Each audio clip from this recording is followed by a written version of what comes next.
from the horrifying heritage of Victorian London's legendary Jack the Ripper to the wave of terror heralded by Ted Bundy in 1970s Florida, the killers who prey exclusively on women have sown a vivid and violent legacy in the long history of murderers and madmen. For while the psychological urge to kill is often a complex mixture of greed, jealousy, and deranged temperament, the murder of women is uniquely motivated by a sexual stimulus. The desperate struggle to deal with the male-female dynamic and an often severely warped viewpoint regarding women's role in society can often culminate in violent murder and mayhem. The result is a terrifying chronicle of real-life horror as utterly heinous as it is continually fascinating.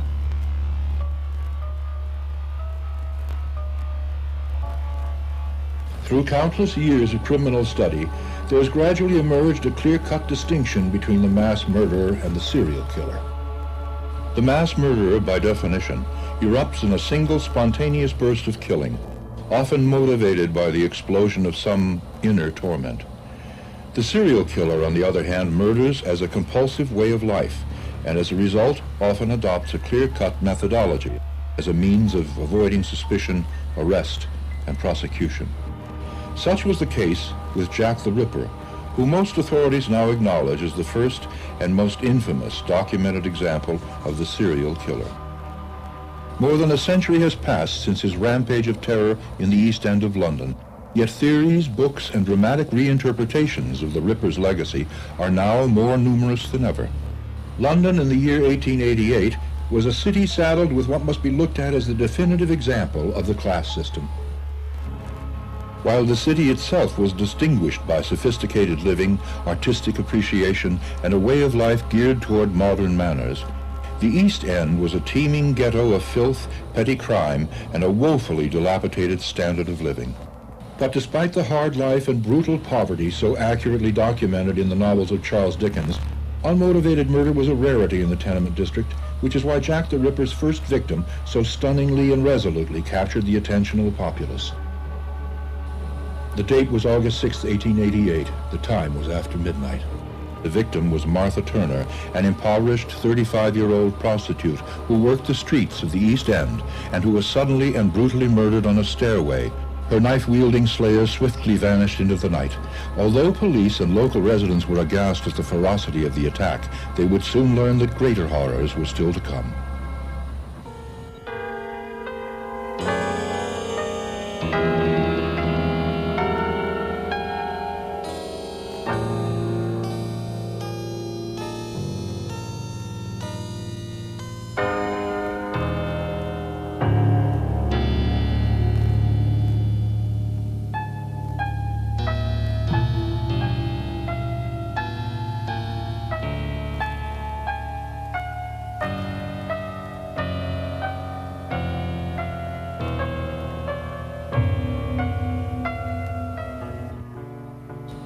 Less than 1 month after the murder of Martha Turner, another East End streetwalker, Marianne Polly Nichols, was killed in a doorway just 200 yards from the stairway where the elusive slasher had last struck.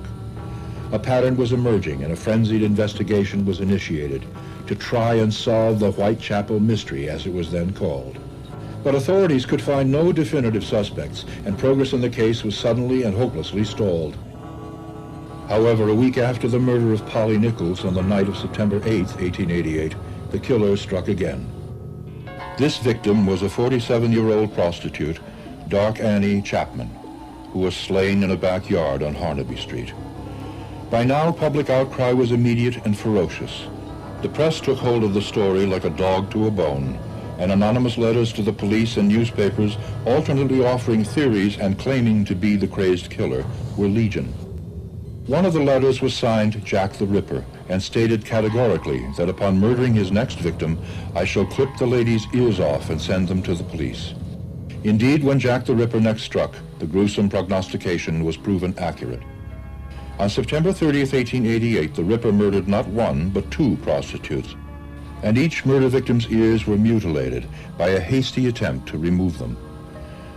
Elizabeth Stride, age 45, was killed in Berners Street, and Catherine Eddowes, 43, was murdered in Mitre Square.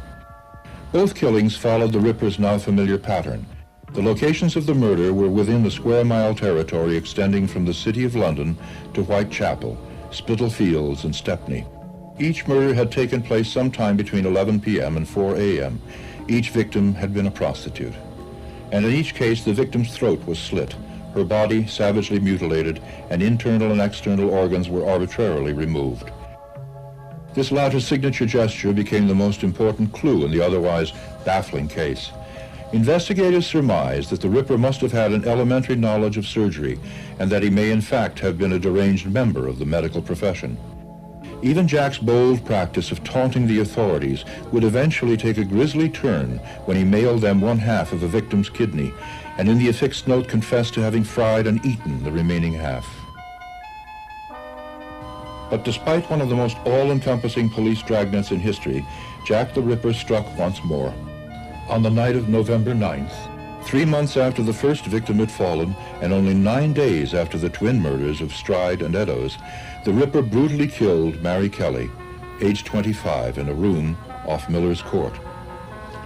As if to spite police investigators and fan the flames of his own astonishing publicity, the Ripper made this final murder one to remember.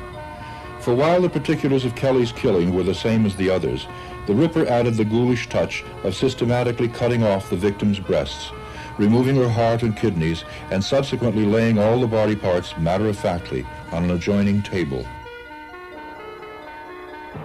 Although this murder would prove to be Jack the Ripper's last, Sir Charles Warren, the embattled Commissioner of Metropolitan Police, resigned his post. And although the murderous reign of terror was suddenly over as quickly as it had begun, speculation regarding the Ripper's identity continued, and it hasn't stopped to this day. At the time of the murders, there was strong suspicion among police investigators that the Ripper was actually a visiting foreigner. One such suspect was Seweryn Klosowski, a Polish-born barber and surgeon who used the alias George Chapman. Another prime suspect was Montague John Druitt, an unstable failed barrister who committed suicide by leaping in the Thames River just weeks after the final murder.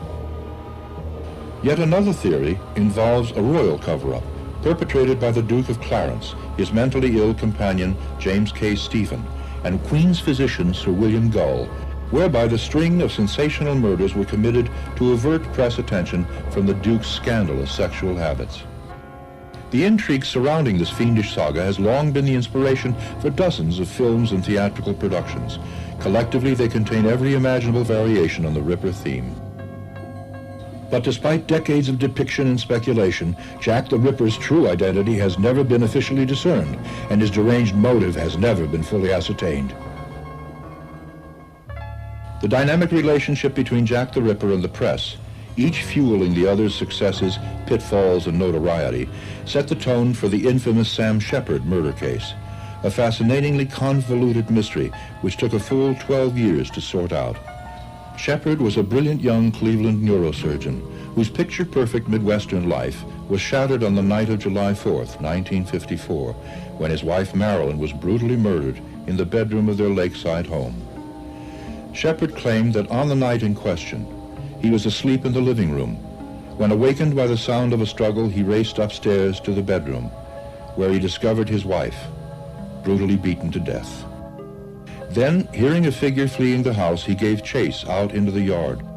Pursuing the attacker, the doctor was suddenly struck down from behind, lost consciousness, and later regained his senses, hours later, at the water's edge of Lake Erie. He then walked back to his home and telephoned the authorities. However, the presentation of this scenario set into motion a media circus that would forever alter the rules of conduct regarding journalistic coverage of the accused. After the initial investigation, Cleveland police could determine no suspects or motives in the gruesome case.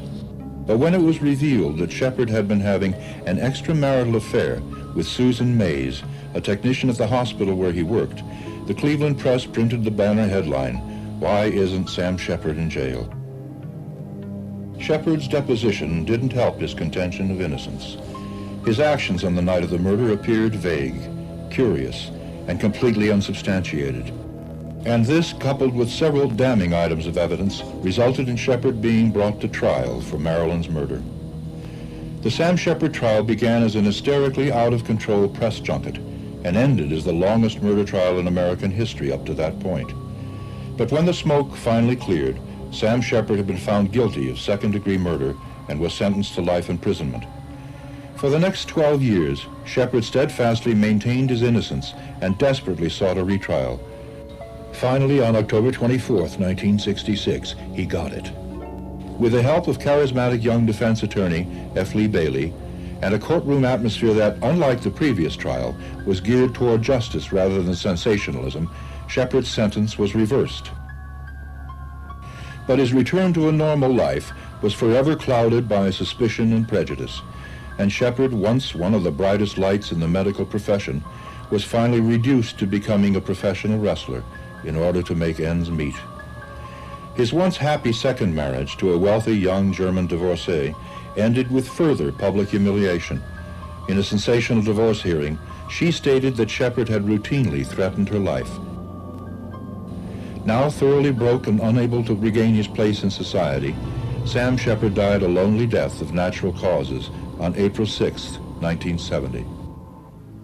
One of the most notorious lady killers of modern-day America was Albert Henry DeSalvo, better known as the Boston Strangler. He was born in Chelsea, Massachusetts in 1931, and seeking escape from both an abusive father and a teenage police record, joined the Army at age 17. He was subsequently stationed in Germany. Upon his military discharge in 1956, he returned to the United States and quickly resuscitated his burgeoning career as a petty criminal. He was arrested for breaking and entering on 2 occasions, and in March 1960, he confessed to his role as the highly publicized Measuring Man. The Measuring Man had gained a reputation in the Boston area as a smooth-talking talent scout who, going door to door, would ask to measure the vital statistics of female tenants using his trademark measuring tape, often fondling the women openly as he did so. Charged with assault and battery for the Measuring Man crimes, DeSalvo served 11 months in prison and, once released, quickly adopted a more gruesome and violent guise, that of the Boston Strangler. Between June 1962 and July 1964, the Strangler enveloped New England in a horrific maelstrom of terror. DeSalvo eventually raped and murdered at least 13 women in the Boston area. The killer strangled his victims using a nylon stocking, knotted pillowcase, or the cord of a bathrobe, and laid their lifeless, nude body out on the floor as if for a photographic display. DeSalvo's reign of terror continued, even after police publicly revealed his clever and effective strategy. The man showed a detailed knowledge of superintendents of apartment buildings in hundreds of apartments in the greater Boston area. He could call them by name, and he would refer to the first and last name of the superintendent and say he sent me to do some specific repair work. He would also use the name, both first and last name, of the resident of the apartment.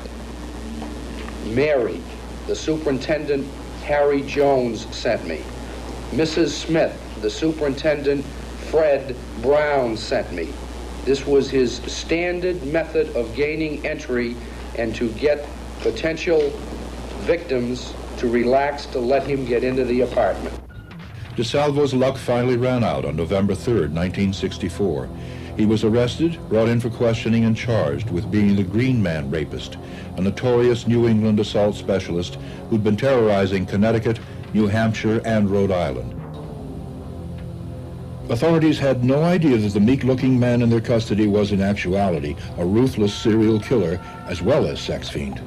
Soon the depths of DeSalvo's sexual obsession became fully realized when his lovely young wife stepped forward to inform authorities that, in addition to the lascivious crimes for which he was being charged, he had demanded sex from her some 5 to 6 times daily. Greater Boston women should be able to sleep more peacefully and soundly tonight, knowing that Albert DeSalvo is behind this door. Doctor, you spoke with, treated Albert DeSalvo before his trial and since. What kind of a man did you find him to be? I found him to be a very manipulative man trying to get his own way, and He didn't specially care whose toes he stepped on to get his own way. After DeSalvo's conviction, he was committed to Bridgewater State Hospital, where he befriended murderer George Nasser and bragged that he had murdered too. DeSalvo, through his documented discussions with Nasser, ultimately confessed to being the Boston Strangler, though he was never brought to trial for the crimes. Attorney F. Lee Bailey, acting on behalf of DeSalvo, successfully negotiated with the authorities for a sentence of life imprisonment. DeSalvo was, thusly, never directly charged with the Boston Strangler murders. In 1968, Hollywood produced a graphic and compelling screen version of the case starring Tony Curtis as the fiendish killer. Ironically, the real Albert DeSalvo would himself die a violent death when brutally stabbed by a fellow inmate in his prison cell in November 1973. Although the crimes of infamous lady killers generally follow a familiar pattern, the appearance and motivations of the culprits are extremely diverse. At first glance, no one would suspect shy, handsome Peter Sutcliffe of being Britain's modern incarnation of Jack the Ripper. Yet the vicious killer fatally slashed and bludgeoned 13 women in the course of his bloody spree. The young victims were all randomly chosen by Sutcliffe and ranged from prostitutes to co-eds. In 1981, a police stakeout finally netted the monster they had dubbed the Yorkshire Ripper. One of the most barbaric of all lady killers happened to possess a genius IQ. Lawrence Pliers Bittaker and his old jailhouse companion, Roy Norris, purchased a van, which they called Murder Mac, and combed the California coast for unsuspecting female teens. During their savage campaign of ritual torture and rape, the pair would routinely document their atrocities through snapshots and audio tape. In November 1979, one victim managed to escape, and police quickly captured Bittaker and his accomplice, thus ending a cycle of sadistic murder which may have claimed as many as 40 lives. The following year, police arrested Douglas Clark, Hollywood's notorious Sunset Slayer, who left in his wake a grisly trail of butchered prostitutes and hitchhikers. Clark was turned in by his crime partner, an obese nurse named Carol Bundy. Through Bundy, authorities would learn that Clark had even engaged in necrophilia, with one victim's severed head. In 1983, in Anchorage, Alaska, a decade of mysterious rapes and murders ended with the capture of Robert Hansen, who lured 17 women to their deaths with an ad in a local singles newspaper. Hansen, a devout outdoorsman, would often engage in a cruel game of cat and mouse with his victims, forcing them to flee naked through the woods while he stalked them with a rifle and hunting knife. Mr. Robinson, my name's Ted Bundy. Of all the lady killers, perhaps the most chilling is the charismatic, smooth-talking, law school-educated Ted Bundy. Born in Vermont on November 24, 1946, Bundy grew up sharp, alert, and highly intelligent, and quickly established himself as a rising star among the young Republicans of Washington state. But there was another disturbing side to Ted Bundy, a side which hungrily devoured all manner of violence and pornography, and cultivated a view of women as vehicles of abuse and objects of loathing. The view manifested itself for the first time in January of 1974, when Bundy abducted Linda Healy, a young Seattle woman, and ruthlessly murdered her. Over the next 5 months, Bundy killed 4 more young women in the Seattle area. What puzzled authorities most of all was the relative ease with which the killer apparently charmed his victims into his murderous clutches. Despite the authorities' inability to capture a suspect, they were able to establish a pattern that would come to characterize Bundy's ongoing criminal history. Each of the victimized women had been young, attractive, with dark hair that was always parted in the middle. 2 more murders occurred in July of 1974 at a state park near Seattle. Only miles away, investigators found the remains of several other victims in dense underbrush. With this, Bundy discreetly moved to Utah, where his reign of terror was immediately rekindled. By October, a new series of abductions and brutal murders had begun around Salt Lake City. Even a local police chief's daughter was found slain. Another victim was murdered while returning home from a Halloween party. A week later, at a shopping center, Carol DeRanche encountered Bundy and after a furious struggle managed to escape. By the end of 1974, Ted Bundy had murdered at least a dozen young women, Yet his vicious rampage, which has since become the textbook example of serial killer behavior, had just begun. Deftly sidestepping the authorities and traveling to adjoining Colorado, Bundy continued etching his horrifying legacy, quickly killing 4 young women in succession, all of whom fit the by now grimly familiar victim prototype. But police accidentally caught Bundy upon his return to Salt Lake City. His erratic driving had provoked the suspicion of a patrol officer, who stopped Bundy and discovered his car filled with handcuffs and a pair of pantyhose with eye holes cut out. Authorities were able to link Bundy to several of the Colorado murders, yet despite this, Bundy pleaded innocent.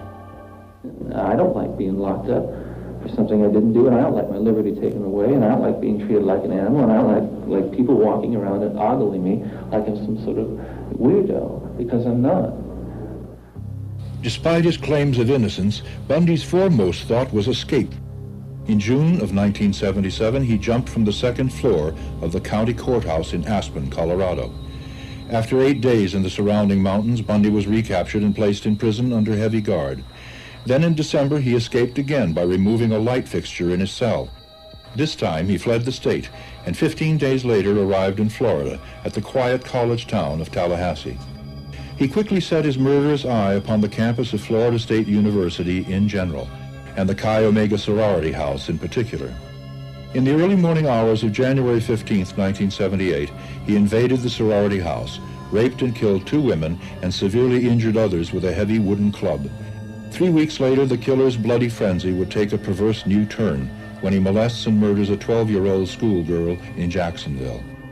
But justice finally caught up with Bundy once and for all on February 15, 1978.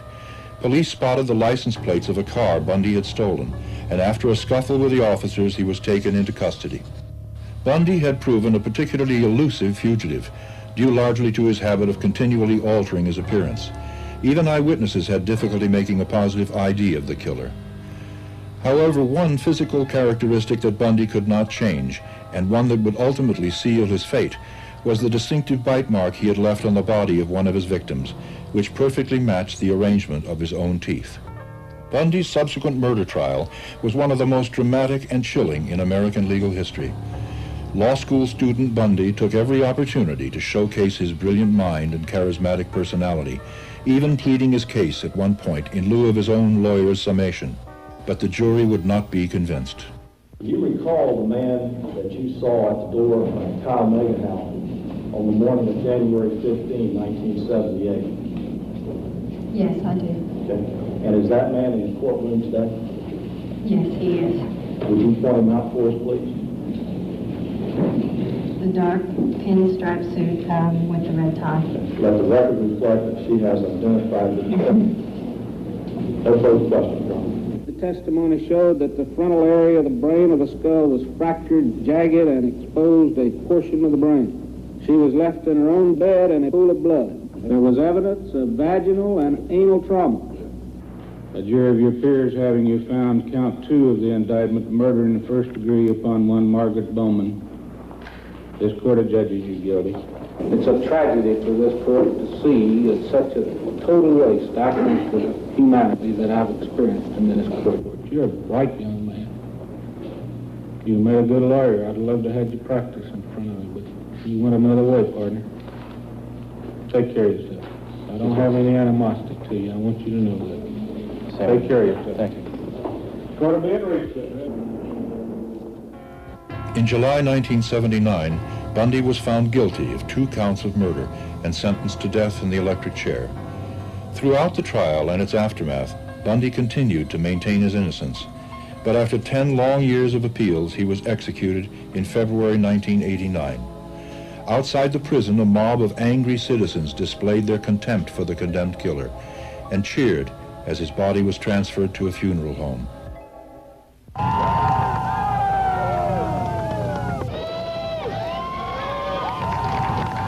He said, give my love to my family and friends. That's all he had to say. He nodded a couple of times. When he first walked in the chamber, he looked, I would say, very, very shaken. His eyes looked like he was almost a child, and his mother caught him doing something wrong.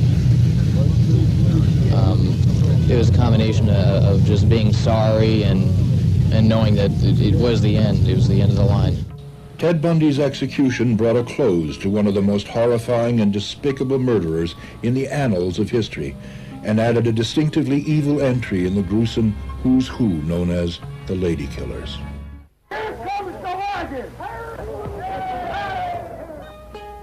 America in the late 1800s was a wild, boisterous place, with homesteaders diligently settling the West and industry dramatically flexing the muscles of commerce in the East.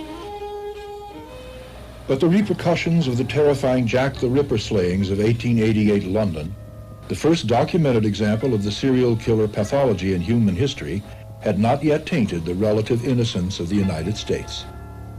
James P. Bluebeard Watson changed all that. His remarkable ability to marry, then murder, a succession of wives surpassed even that of his namesake, France's original Bluebeard, Henri Landru. Watson was born Charles Gilliam in Paris, Arkansas in 1870, and was told as a child that his father had died just prior to his birth. At age 9, Gilliam discovered the real truth, that his father had openly deserted the family. The revelation had a soul-twisting psychological effect on the vulnerable youngster, and his feelings of inadequacy were intensified when his mother remarried and insisted the boy take the name Joseph Olden out of respect to his new stepfather. Subsequent brutal punishment levied by the senior Olden caused Gilliam to run away from his Arkansas home at the age of 12. Soon the squat, rugged lad reached maturity and began using the alias of James P. Watson.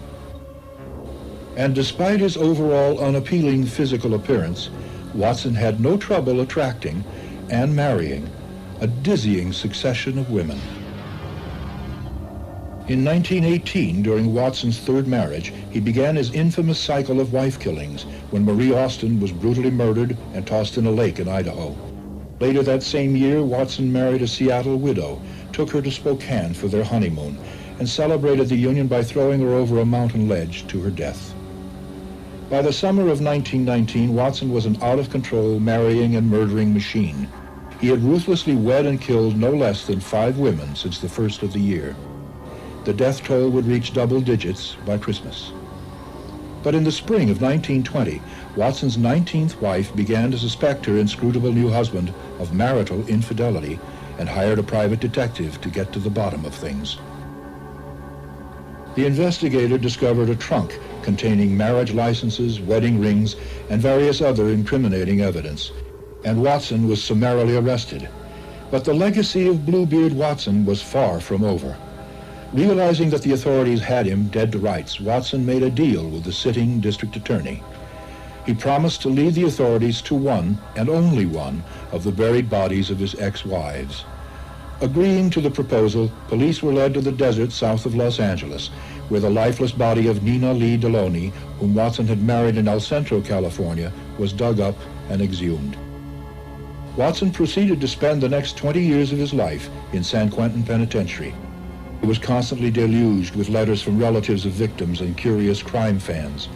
Watson answered every inquiry, alluding to the possible final resting places of his murdered brides with a cruel vagueness. Watson finally died at San Quentin in 1939, where old prison records now reveal a final odd element to the profile of James Watson. The much-married killer was in fact a hermaphrodite and bore fully developed male and female genitalia.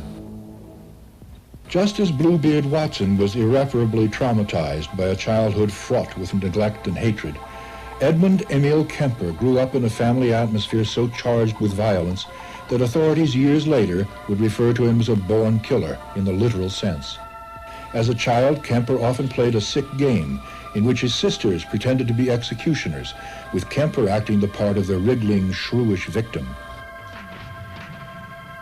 Kemper's obsession with violence and its causal connection with sex and love was so twisted by age 12 that when asked why he didn't give his grade school teacher a kiss, he answered, "If I kiss her, I would have to kill her first."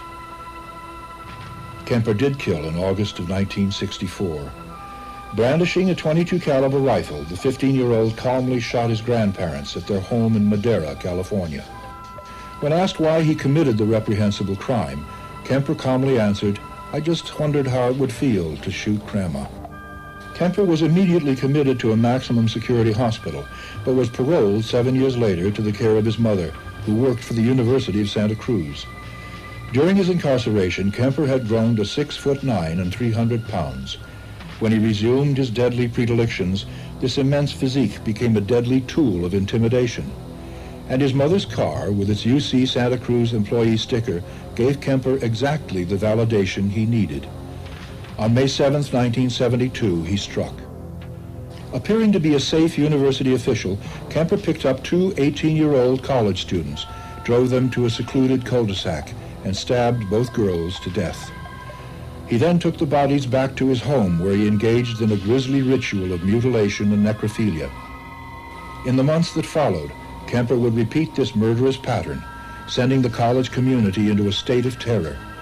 By the spring of 1973, Kemper had butchered and defiled 6 young women, but the notorious co-ed killer's most horrifying act was yet to come.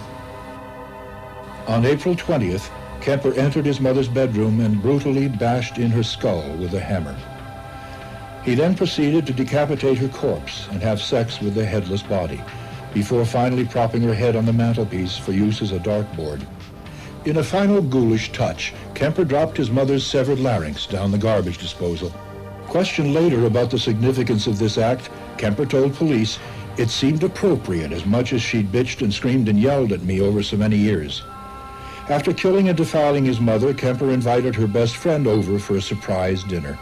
And when she arrived, killed, raped, and dismembered her too. He then drove to Pueblo, Colorado, where he telephoned Santa Cruz police, confessed to the crimes, and patiently waited for local authorities to arrest him. Convicted of 8 counts of murder, Kemper was sentenced to life imprisonment, although when asked what punishment he felt he should receive, Kemper replied, "Death by torture." While Edmund Kemper was able to participate in society, despite his sickeningly twisted worldview, mass murderer Richard Speck had no such luck. A lifelong underachiever, Speck was born in Kirkwood, Illinois in 1941, but grew up in the Dallas, Texas area. Illiterate, uncommunicative, and alcoholic, Speck spent most of his free time idly thumbing through comic books and photo magazines. By the time the restless wanderer returned to the Great Lakes region in 1966, he had amassed a criminal record of 37 arrests.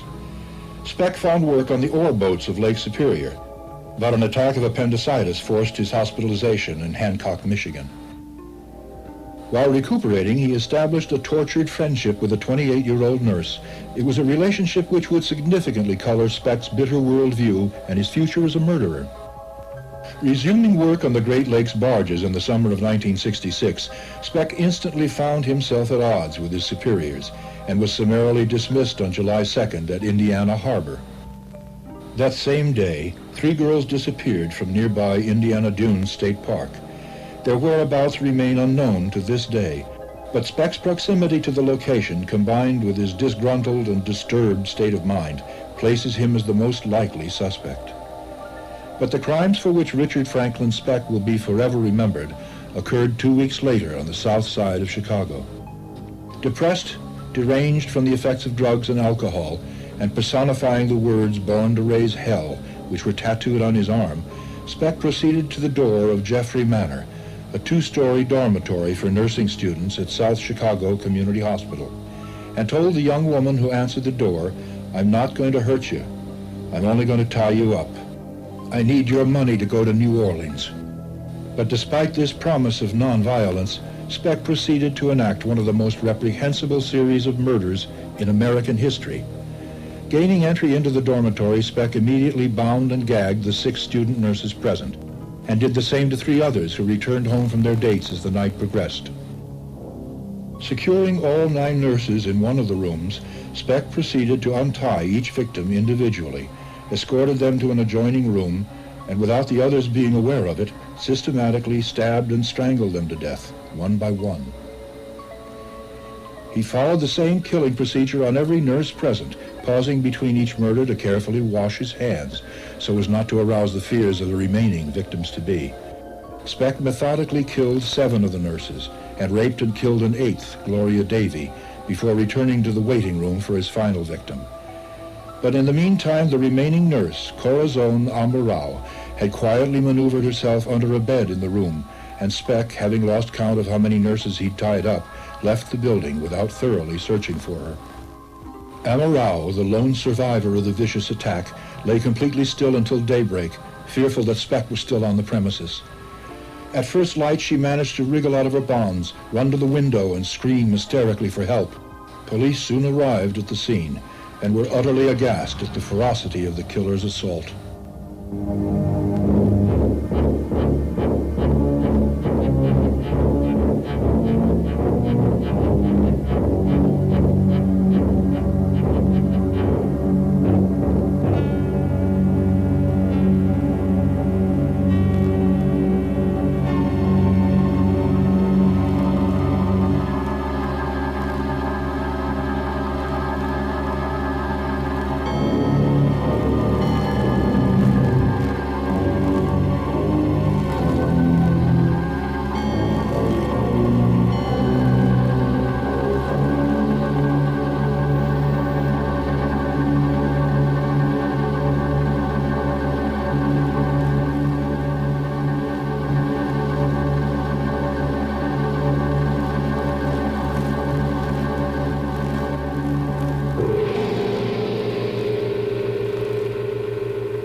Wearing a black or dark shirt and a light jacket, about 6 feet tall, 25 years of age, a white man with a crew cut, might be discovered by some citizen, and the information relating to his activities reported to us.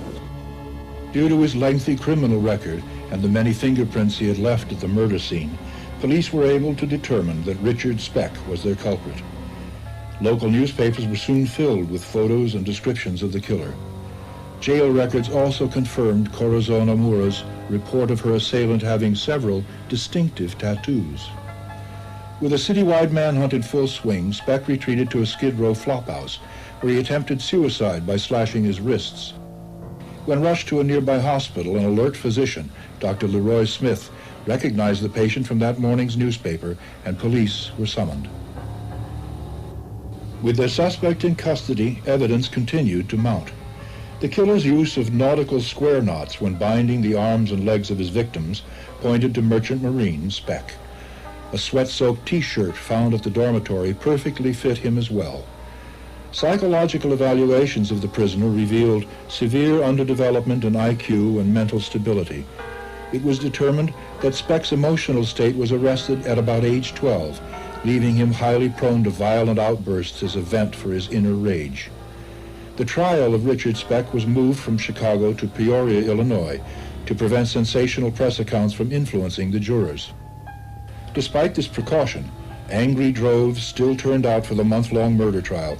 Present, too, were the devastated parents of the victims. Sometimes I stayed behind that townhouse for a half hour to 45 minutes where my Pat was murdered.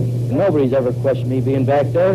And I appeal to everybody all over the country to do the same thing. Get behind these things and get more protection for these girls.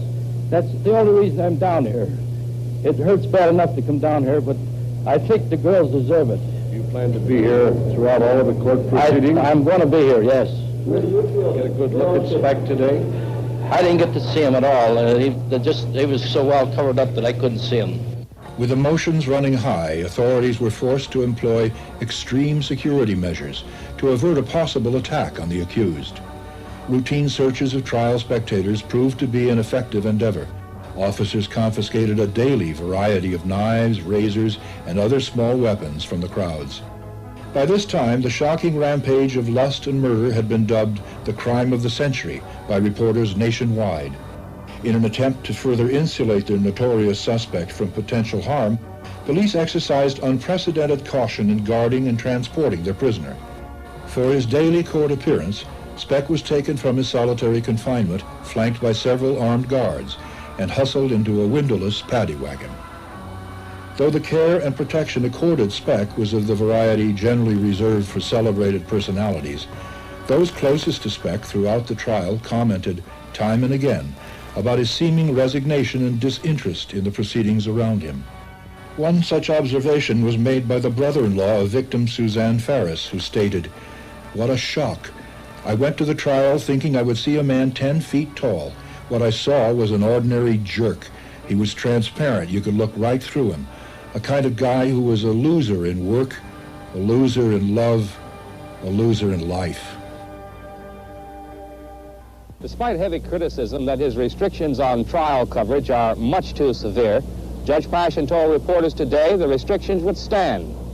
Passion says he's not attempting to impinge on the freedom of the press, but merely going all out to assure that nothing be said or written about the trial of Richard Speck that might result in a reversal of the jury's eventual decision.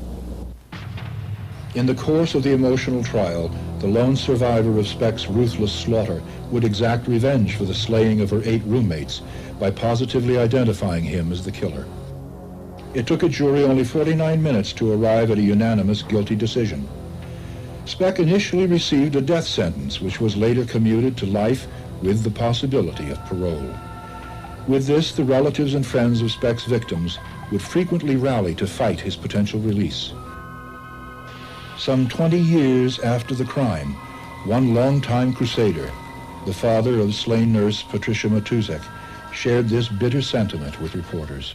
I've had lots and lots of people, friends and non-friends of mine, that have told me that if he ever gets out, don't worry, Joe, we'll take care of him. Just as the deeds of Richard Speck had gripped Chicago, a wave of sadistic serial killings would spread terror through the suburbs of another major city for a 4-month period in 1977. Throughout the Los Angeles area, a pair of fiendish killers were stalking young female victims for ritual torture and execution. The grim saga would begin with the discovery of the strangled and partially clad body of 26-year-old Laura Collins, who was found on September 9, 1977, near a freeway off-ramp in Burbank. In that same vicinity, on October 18th, the nude and lifeless body of Yolanda Washington, a 19-year-old prostitute, was found on a hillside near Forest Lawn. She had last been seen the previous evening on a corner of Sunset Boulevard in Hollywood. There was evidence that she had been raped prior to being murdered by not one, but 2 men. 2 weeks later, the body of a second teenage victim, Judith Ann Miller, was found under similar circumstances on a residential hillside in La Crescenta. She, too, had last been seen on a street corner in Hollywood. In each case, the killer had placed the girls' bodies in deliberate, provocative positions, with legs suggestively splayed. In the wake of the shocking murders, criminal theories abounded. Public outcry was vociferous, and the legacy of the hillside strangler, so named because most victims were deposited on hillsides, had begun. Days after the 3rd victim had been discovered, the nude body of 21-year-old ballet dancer Lisa Caston was found in a shaded ravine near a country club in Glendale. Although she had last been seen near Vine Street in Hollywood, police would find that Caston was not part of the Hollywood street scene, as was the strangler's next victim, Jill Barcombe, an 18-year-old prostitute that had last been seen working Hollywood Boulevard. Her body was discovered alongside a remote and winding canyon drive near Beverly Hills. Victim number 6 was an attractive, outgoing 17-year-old named Kathleen Robinson. Last seen near the beach in Santa Monica, her fully clothed body was found on a side street in the heavily populated Wilshire district. Though the sadistic series of murders had many reliable signature elements, one disturbing factor was now clear. The body of each new victim bore evidence of increased levels of prolonged physical abuse. In late November, the killers abandoned the fast lane of Hollywood for the quiet suburban streets of Glendale. There, Christina Weckler, a 20-year-old art student with a bright future, was abducted and murdered. Her nude body was found placed in plain view under a tree in a Highland Park neighborhood. Now more bold and ruthless than ever, the killers abducted a pair of Latino students only 2 blocks from their homes. 12-year-old Dolores Cepeda and 14-year-old Sonia Johnson were missing for 2 weeks before their bodies were found on a steep hill in Elysian Park. 3 days later, on a busy Los Feliz off-ramp, police found the body of a beautiful, aspiring actress, 28-year-old Jane King. She had last been seen awaiting a bus on Franklin Avenue. Less than 1 week later, an 18-year-old business student, Lauren Wagner, was found on a narrow road in the Mount Washington area. Wagner had vanished from outside her Sepulveda home only hours earlier. Although the victim had been found in a heavily wooded area, the brazen killers once again chose to leave the body in an open, conspicuous place. With 11 victims in just 11 terrifying weeks, talk of the Hillside Strangler was on everyone's lips. Paranoia, anxiety, and fear swept the city of Los Angeles. Police, for their part, could not fathom the clever killer's unmotivated, opportunistic attacks, except that they followed a classic pattern of serial killer pathology. Yet the Strangler would slightly alter his method of choosing a victim with his next attack.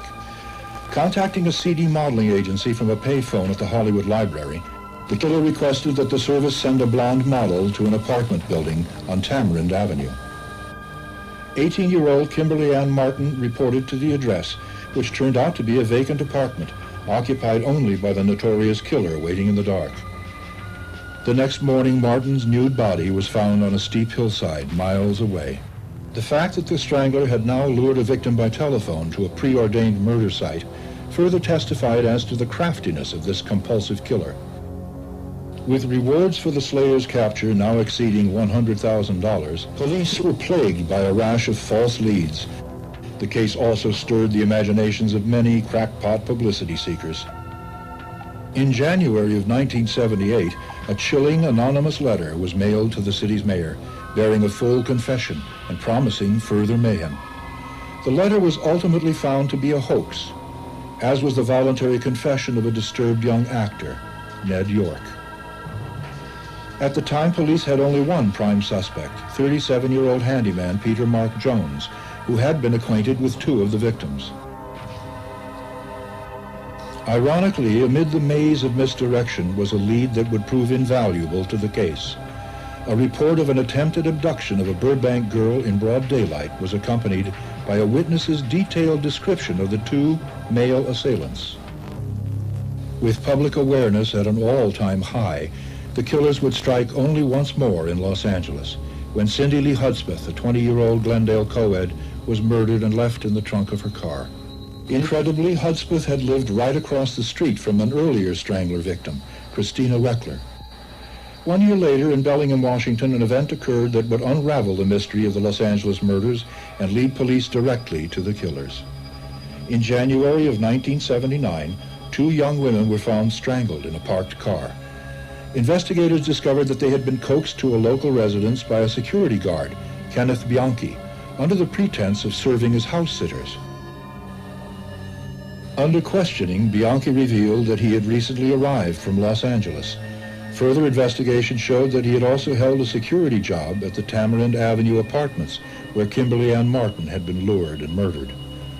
A subsequent search of Bianchi's residence turned up physical evidence, including belongings linked to several of the hillside victims. Bianchi was born in New York in 1951 and had a history of bad dreams, psychological setbacks, and compulsive lying.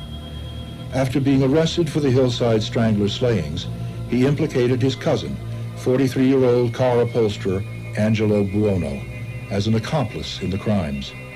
It was later learned that Buono's Glendale residence had served as a makeshift chamber of horrors, where prior to death, victims were routinely tormented with gas, electric shock, and chemical injections. In an attempt to escape prosecution, Bianchi, a longtime student of psychology, pretended to harbor a multiple personality disorder in which a surly presence named Steve would instruct him to commit savage acts. Despite these contrived theatrics, Bianchi was found guilty of the Washington murders, but escaped the death penalty in exchange for turning state's evidence on his cousin. In its day, the Hillside Strangler trial became the longest criminal court case in American history. Both men received life sentences for the sinister string of serial killings. Yet the gruesome phenomenon continues, and the inhuman habits of past madmen such as Jack the Ripper, the Boston Strangler, and Ted Bundy are often matched or surpassed by an ever-growing public menace. one that relentlessly preys on the unsuspecting and innocent and assures an anguished society that the dreaded legacy of the lady killers shall long endure.